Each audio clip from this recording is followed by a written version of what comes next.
가피풀 말씀 테마, 당신의 말과 행동으로 보여주어야 한다. 주일학교에서 자주 부르는 찬송 중에 받은 복을 세어보아라, 주의 크신 복을 내가 알리라 라는 노래가 있다.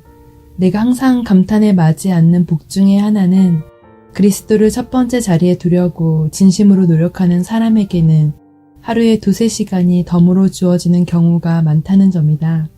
물론 미친 듯이 서두르는 현대 사회의 정신병적인 증세에 영향을 받지 않는 사람은 아무도 없다.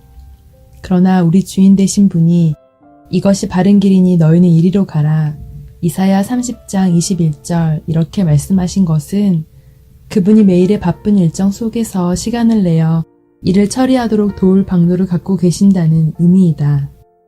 조용히 성경 말씀을 음미하고 묵상하고 기도하는 일, 우리에게 허락하신 사람들의 삶에 영향을 미치는 일, 일상에서 우리에게 주어진 책임을 감당하는 일 등 중요한 일들을 위한 시간은 언제든지 있기 마련이다. 일상에서 우리에게 주어진 책임이라고 한 것은 가족 관계를 염두에 두고 한 말이다. 하나님을 섬기느라 너무 바빠서 가족을 돌볼 수 없다는 그리스도인이 있다. 내가 볼 때 그는 하나님의 일을 하느라 지나치게 분주한 것이다. 물론 그가 정말로 바쁜 것은 아니다. 실은 선한 의도를 갖고 주님을 섬기는 중에 어쩌다 보니 삶의 균형을 잃은 것이다. 우리 부부에게는 4딸이 있다. 이 소중한 아이들은 나를 도와주고 성장하게 하는 천사와 같은 존재들이다. 하나님께서 우리에게 아들을 주시지 않았기 때문에 이 어린 생명들에게 영향을 미치는 것은 대부분 와니타의 몫이 되었다. 하지만 나는 내 부족함과 너무도 많은 시간을 요구하는 다른 일들에도 불구하고 가족을 소홀히 하는 일이 없도록 애를 써왔다. 아이들이 어렸을 때는 같이 거실에서 장난치며 뛰어놀았다. 나는 이야기를 지어내어 아이들에게 들려주곤 했다. 때로는 약간 거칠고 난폭한 이야기들도 있었지만 모험을 좋아하는 아이들에게 그만큼 더 큰 즐거움을 선사해 주었다. 지역 사회를 섬기는 모임에 참여하기 위해 밤에 나가야 할 때도 최대한 늦게 집을 나서려고 애를 썼다.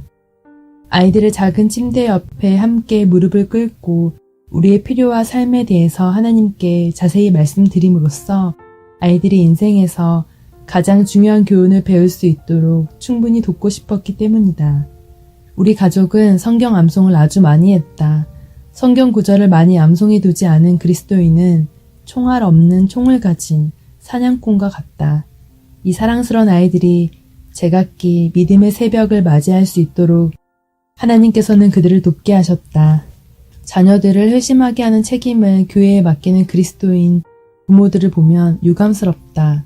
성경은 마땅히 행할 길을 아이에게 가르치라. 그리하면 늙어도 그것을 떠나지 아니하리라. 잠언 22장 6절 이렇게 권면한다. 이 말씀의 의미는 분명하다.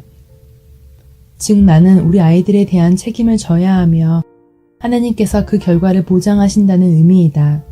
아이에게 가르치라는 것은 무엇보다 먼저 우리의 구원을 위해서 하나님께서 하신 일, 즉 복음의 진리에 아이가 익숙해지도록 하고 그런 다음에 그리스도인으로서의 삶을 살도록 이끌어주는 것을 의미한다. 그러려면 어느 정도의 주입식 교육이 필요하다.